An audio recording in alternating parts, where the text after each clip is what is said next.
While almost half of the people playing games are women, very few women consider themselves gamers. And in the world of esports, men dominate. Very few women are signed professionally, and when it comes to making money, it's still the men who take home the big bucks.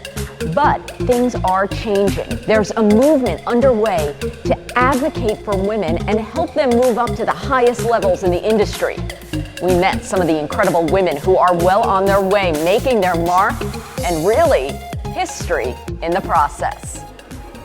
These are some of the women of global esports organization Gen.G, which currently fields the only all-female professional Fortnite team. Tina Reyes and Maddie Sun are just two of the groundbreaking women who are part of the organization. I started gaming when I was 9 years old. My dad and my older brother used to play a game called Combat Arms. It's kind of like a Counter-Strike type of game. I watched them play it and I wanted to get in on it, and then ever since then I've just been playing FPS games. It's stressful being a woman in gaming with all the toxicity, the negativity, but you know, someone has to take the stand in order for more people to join in. I feel like I have a responsibility, but then at the same time I feel very motivated because I want to inspire all these women to chase their dreams as well. Growing up as a kid, there was no women role model. I feel like now we're that person for these younger girls. We caught up with the women at the Fortnite World Cup, which was held at Arthur Ashe Stadium. Yes, the same place where each year the US Open is held. That is how big esports has become. Over the course of the tournament, a total of $30 million in prize money was up for grabs. While there were no women in the Fortnite final, women like Maddie Sun and Tina Reyes are making inroads and hope to one day be competing in the final, not watching from the stands. With the support of Gen.G, they're on their way. The organization provides housing for them in Los Angeles, where they are provided for under contract, earning salaries as members of the team. Nothing is left to chance. Everything's pretty insane. We play Fortnite professionally, so we're training to 6 to 10 hours a day, every single day. Gen.G found me through streaming. They went through hundreds and thousands of VODs of other women, and they found my stream. Gen.G's vision is to create an inclusive environment for all, which is why they prioritize initiatives focused on equality and fairness.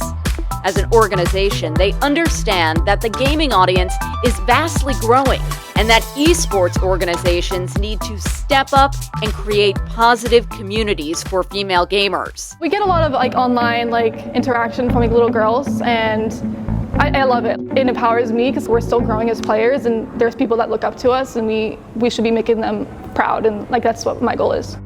Initiatives to include more women in the world of esports are picking up speed. At this special 2-day girls and gaming camp in Canada, young women learn what it takes to compete in esports at a professional level.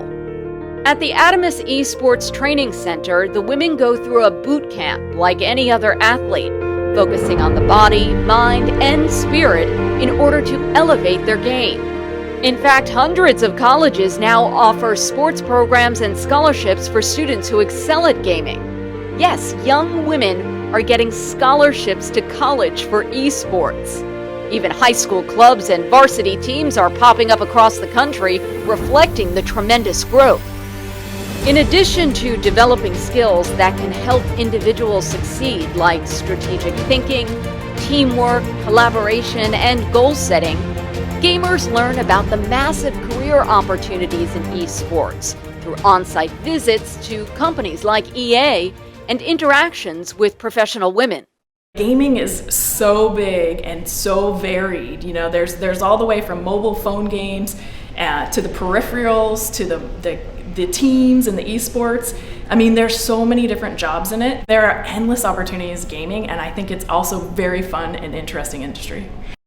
Exclusively female esports tournaments, like the Nissan Supergirl Gamer Pro in Oceanside, California, are also opportunities to showcase women who are playing at the top levels. Adept the Best is also signed to the Gen.G organization and is one of the top Fortnite players in the world. The biggest challenge, I guess, that I faced as a woman in gaming is just being treated as a gamer. I'm just trying to be there and be the best just like everyone else. And people have kind of underestimated me because I'm not afraid to talk on the mic. Like, I will not hide that I'm a girl. And they think that they could kind of quiet me down, but it's not happening. We're here, we're trying to win the game, and that's it. Buck up and win the game. Like, let's go. Video game industry veteran Brenda Bailey says that by encouraging more women to become video game creators, more content will be produced, which will in turn encourage more women to play competitively. There's so many reasons that a girl should consider a career in gaming. Gaming careers are so varied and so creative. Whether you're someone who loves math and wants to be a programmer, or you're an artist and you might be interested in animation or design, or whether you're a really good organizer and you might be a project manager, or you love business, there's so many opportunities to get involved in gaming. Women like Tina Reyes and Maddie Sun are breaking through so that others can follow. I want to see like women and men like in the World Cup, like in esport in general, like competing against each other, not just purely men or like maybe one girl.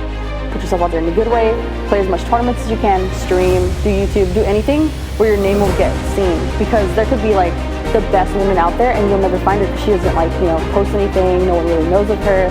So branding yourself is a huge part of like getting discovered. I want to be seen as a professional gamer, and I get rid of the title of female gamer. I think the title is necessary right now to motivate other people and myself as well, but that's my goal, is for like myself, my teammates, and more women to just be part of it and